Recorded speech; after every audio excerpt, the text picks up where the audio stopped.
Hello viewers, welcome to Politicos. ప్రస్తుతం మనం ఇక్కడ ఏదైతే గోల్కొండ కోట దగ్గర ఉన్నటువంటి కటోరా హౌస్ చెరువు వద్ద ఉన్నాం. ఈ కటోరా హౌస్ చెరువు అంటే అసలు దీనికి కటోరా హౌస్ అనే పేరు ఎందుకు వచ్చిందంటే ఆ రోజు కుతుబ్ షాహీ కాలంలో ఈ చెరువు కటోరా షేప్లో ఉంది కాబట్టి దీన్ని కటోరా హౌస్ అని వారు పేరు పెట్టుకోవడం జరిగింది. ఈ చెరువులో గతంలో వారు ఉన్నప్పుడు దాదాపు 450 సంవత్సరాల క్రితం నుంచి ఉన్నటువంటి ఈ చెరువు వారి స్నానాల కోసం కావచ్చు, వారు వినోదాత్మకంగా ఆడుకోవడానికి, ఇక్కడ ఉల్లాసంగా ఉండడానికి ఈ చెరువులో ఉండేవారు. సో వారందరూ కూడా ఆ రోజు నుంచి ఈ చెరువును కాపాడుకొని ఇక్కడ ఉన్నటువంటి ప్రజలకు కావచ్చు, కోటకు కావచ్చు, ఇక్కడ నుంచి నీటి సరఫరా అందించే విధంగా కూడా వారు ఈ పనులన్నీ కూడా అప్పుడు చేపట్టడం జరిగింది. అయితే ఈ చెరువు అప్పుడు ఎంత సుందరీకరణతో ఉండేదో, ఆ రోజున ఉన్నటువంటి రాజు ఎవరైతే ఉన్నారో కుతుబ్ షాహీ వంశానికి సంబంధించినటువంటి ఇబ్రాహిం కుతుబ్ షా ఎవరైతే ఉన్నారో తాను దీన్ని 1560లో ఈ చెరువుని కట్టడం జరిగింది. సో కట్టినటువంటి చెరువు ఆ రోజు నుంచి కూడా ఇక్కడ నీరు నింపడం కావచ్చు, అటు దుర్గం చెరువు నుంచి ఏదైతే భూగర్భ ప్రవాహం నుంచి ఇక్కడికి నీరు వచ్చి ఈ నీరును కూడా వాళ్ళందరూ ఆ రోజున వాడుకోవడం జరిగింది. అయితే ఇది 1683లో యుద్ధం సమయంలో కూడా ఇది చాలా పెద్ద ఎత్తున కూడా వారికి పనికి వచ్చింది. యుద్ధం సమయంలో నీటి అవసరం ఎక్కువ ఉంటుంది కాబట్టి ఆ రోజు కూడా ఇది చాలా పెద్ద ఎత్తున పనికి రావడం జరిగింది. సో ఆ రోజున ఎంతో వినోదాత్మకంగా రాజ్యంలో ఉన్నటువంటి రాజు కావచ్చు, రాణిలు కావచ్చు, వారికి సంబంధించినటువంటి కుటుంబీకులు కావచ్చు, ఈ చెరువులో వచ్చేసి వినోదాత్మకంగా ఆడుకునేవారు, విశ్రాంతి తీసుకునేవారు ఈ చెరువు దగ్గర. సో ఇప్పుడు దీని పరిస్థితి, అసలు దీని గురించి ఎందుకు మాట్లాడుకుంటున్నామంటే ఇప్పుడు దీని పరిస్థితి మనం చూసుకున్నట్లయితే చాలా చెత్త చెదారంతో నిండిపోయి ఉంది. మనం చూసుకున్నట్లయితే పెద్ద ఎత్తున కూడా చెత్త నిల్వ ఉంది, మొత్తం మలినాలతో నిండిపోయి ఉంది. వాటర్ కలర్ కూడా మనకు మార్పుగా కనబడతా ఉంది. ఎక్కడ చూసినా కూడా ఈ కటోరా హౌస్ చెరువు ఉందో అంతా మట్టితో కప్పిబడి ఉంది. మొత్తం ఒకప్పుడు ఉన్నటువంటి పరిస్థితి లేకుండా పోయింది. చాలా ఇబ్బందికరమైన పరిస్థితిలో ఈ చెరువు మనకు కనిపిస్తూ ఉంది. అయితే ఇప్పుడు దీని గురించి ఎందుకు మాట్లాడుకుంటున్నామంటే ఎవరైతే హైడ్రా ఉన్నారో, హైడ్రా ఇప్పుడు మనం చూసుకున్నట్లయితే హైడ్రాకు సంబంధించినటువంటి అధికారులు ఈ హైదరాబాద్ మహానగరంలో ఎన్నో చెరువులను పునరుద్ధరించారు. సో పునరుద్ధరించిన చెరువులు చాలా పెద్ద ఎత్తున కూడా అక్కడ ఆటపాటలు ఆడుకోవడానికి కావచ్చు, చుట్టుపక్కల పార్కింగ్ ఏరియా కావచ్చు, మార్నింగ్ వాక్ చేసుకోవడానికి కావచ్చు, విశ్రాంతి తీసుకోవడానికి కావచ్చు, అన్ని రకాలైనటువంటి పెద్ద ఎత్తున కూడా నిర్మించడం జరిగింది. అయితే నిన్న ఏదైతే బుధవారం రోజున ఎవరైతే హైడ్రా కమిషనర్ గారు ఉన్నారో దీన్ని పరిశీలించడం జరిగింది.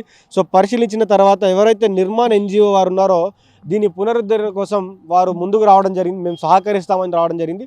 అయితే వారు ఎవరైతే ఈ నిర్మాణ్ టీఎన్జిఓ ఉన్నారో వారు మాకు హైడ్రా సహకారం అవసరం, హైడ్రా మాకు ఎన్నో రకాలైనటువంటి పనులు చేసి పెట్టింది.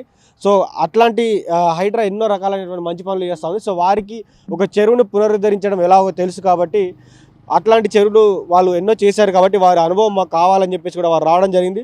సో దీనికి సంబంధించి ఆర్కియాలజీ డిపార్ట్మెంట్ కూడా దీనిపైన ఫోకస్ పెట్టింది.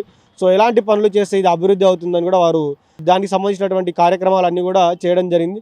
సో హైడ్రాకి సంబంధించినటువంటి అధికారులు కూడా కమిషనర్ గారు కావచ్చు, అదేవిధంగా ఆ అధికారులందరూ కూడా దీనికి సహకరిస్తామని చెప్పారు. సో సహకరిస్తామని చెప్పిన తర్వాత కూడా దీన్ని నిన్న అటు నిర్మాణ్ ఎన్జిఓ కావచ్చు, ఆర్కియాలజీ డిపార్ట్మెంట్ వాళ్ళు కావచ్చు, హైడ్రా కమిషనర్ వాళ్ళు వీరందరూ కూడా నిన్న పరిశీలించడం జరిగింది. సో పరిశీలించిన తర్వాత కూడా దీనికి అయ్యేటువంటి ఎస్టిమేషన్ అంతా కూడా వారు వేసుకోవడం జరిగింది. అయితే చెరువుని మళ్ళీ పునరుద్ధరిస్తే ఇక్కడ ఎవరైతే గోల్కొండ కోటకు వచ్చి ఎవరైతే వీక్షకులు వీక్షిస్తారో ఈ చెరువును కూడా వీక్షించే విధంగా, ఈ చెరువు చుట్టూ కూడా ఇది ఒక పర్యాటక ప్రాంతంగా మార్చే విధంగా దీన్ని ఒక ప్లాన్గా దీన్ని రూపొందిస్తూ ఉన్నారు. సో చెరువులో ఉన్నటువంటి మట్టి మొత్తం తీసేసి చెరువు చుట్టూ కూడా ఫెన్సింగ్ వేసే ఆలోచనలో కనిపిస్తూ ఉంది. ఎందుకంటే వచ్చేపోయే వాళ్ళు చెత్త లోపల వేయకుండా, దీన్ని మళ్ళీ చెత్త చెదారం చేయకుండా దీంట్లో మంచి నీరు నింపి, ఈ నీరు మళ్ళీ వర్షం నీరు వచ్చి మంచిగా పిల్లలందరూ ఆడుకునే విధంగా చుట్టూ ఒక మంచి ప్లేస్, ఒక మంచి వాతావరణం క్రియేట్ చేసి దీన్ని మరి చూడాలి. హైడ్రా ఎన్నో కూడా మార్నింగ్ వాక్ లాగా కూడా చాలా విధాలుగా ఎన్నో చెరువుల్ని చేసింది. మరి ఈ చెరువును కూడా అట్నే సుందరీకరణ చేస్తుందా? హైడ్రా సహకారం అయితే దీనికి ఉంది. దీన్ని ఎట్లాగో పునరుద్ధరిస్తామని కూడా చెప్తున్నారు. అదేవిధంగా దీన్ని పునరుద్ధరించడానికి ముందుకు వచ్చినటువంటి నిర్మాణ్ ఎన్జిఓ వారు ఏదైనా కూడా ఈ చెరువుని మళ్ళీ పునరుద్ధరించాలి. ఆ రోజులు మళ్ళీ ఏవైతే ఆ 1560లో ఉన్నటువంటి రోజుల్లాగా దీన్ని మళ్ళీ తీర్చిదిద్దాలి. ఈ చెరువులో ఉన్నటువంటి మట్టి మొత్తం బయటికి తీయాలి. సో చుట్టుపక్కల ఉన్నటువంటి ప్రాంతాల ప్రజలందరూ కూడా ఇక్కడికి వచ్చి కాసేపు విశ్రాంతి తీసుకొని ఈ చెరువును చూసి కొద్దిగా విశ్రాంతి తీసుకొని ప్రశాంతంగా ఉండే వాతావరణం క్రియేట్ చేయాలని కూడా వారు కోరుతూ ఉన్నారు. అదేవిధంగా ఆర్కియాలజీ డిపార్ట్మెంట్ దీనికి సంబంధించినటువంటి మరి ఇన్ని రోజులు మురికి నీరు అంతా ఉంది, దీన్ని ఎంతవరకు మొత్తం క్లీన్ చేయొచ్చు, ఏం చేయొచ్చు అనేది కూడా పరిశీలన అయితే నడుస్తూ ఉంది. సో హైడ్రా మరో చెరువును పునరుద్ధరిస్తుందనే చెప్పాలి. ఎందుకంటే హైడ్రా చేసినటువంటి పనిలో మళ్ళీ ఇదొక పని కూడా యాడ్ అవబోతూ ఉంది కాబట్టి హైడ్రా తీసుకున్నటువంటి ప్రతి ఒక్క కార్యక్రమం సక్సెస్ అవుతుంది. సో ఇది కూడా సక్సెస్ అవ్వాలని కోరుకుందాం. సో మనం చూసుకున్నట్లయితే ఎన్నో చెరువులని చాలా గొప్పగా కాపాడినటువంటి హైడ్రా, ఈ చెరువు అయితే కబ్జా అయితే కాలేదు, కాకపోతే ప్రస్తుతానికి చెరువు సిచ్యువేషన్ అయితే అసలు బాగాలేదు, మలినాలతో నిండి ఉంది. సో చూడాలి మరి రానున్నటువంటి రోజుల్లో హైడ్రా దీన్ని ఇప్పుడున్నటువంటి పరిస్థితి కంటే ఎంత మెరుగుపరుస్తుంది, ఎంతమంది ప్రజలకు ఇది మేలు చేకూర్చే విధంగా వారు ఈ కార్యకలాపాలన్నీ చేస్తారో కూడా వేచి చూడాల్సిన అవసరం అయితే ఉంది. ఇప్పటికైతే చెరువు పరిస్థితి బాగలేదు. రానున్నటువంటి రోజుల్లో హైడ్రా మాత్రం అటు నిర్మాణ ఎన్జిఓ కావచ్చు, హైడ్రా కావచ్చు, రెండు కలిసి కూడా ఈ చెరువుని పునరుద్ధరిస్తామని కూడా నిన్నటి నుంచి ఇవన్నీ పరిశీలిస్తూ ఉన్నారు. సో చూడాలి మరి ఎంత మేరకు వారు దీన్ని మంచినీరు సంబంధించినటువంటి చెరువుగా మార్చగలరు అనేది కూడా. సో ఇది ఇప్పటివరకు update. Stay tune to Politicos Media. This is Srikanth with video journalist Chandrasekhar from Golconda, Hyderabad.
Please subscribe to the channel and download the Politicos app from the links in the description.